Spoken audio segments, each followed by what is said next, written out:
Question अछि x square plus x plus k equal to 0 द्विघात समीकरण रो एक मूल -3 हेले k रो मान केते हम से कहला जे द्विघात समीकरण देछि x square plus x plus k equal to 0 एटा हमर द्विघात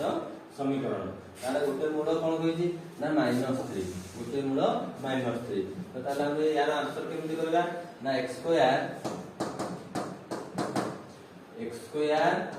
plus x plus k equal to 0 हमको इक्वेशन ला देइछि तो ताले हम x जगह रे केते पुट करबा -3 तो x जगह रे -3 पुट करबा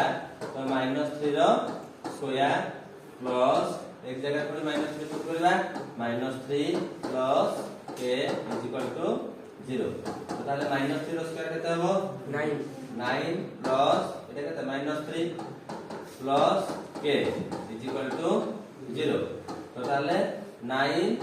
-3 प्लस k इक्वल टू 0 तो 9 रो 3 गले 6 प्लस k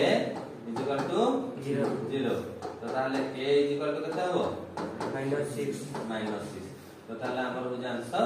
केते ना k इक्वल टू -6 एटा हो हमर आंसर k इक्वल टू केते हो -6 हो सेबडा तुम पाए क्वेश्चन अछि 2x square plus px plus 4 equal to 0 द्विघात समीकरण रो गोटिए बीज 2 हेले p रो मान केते तो यार आंसर करिके तमे कमेंट रे जणाइबो।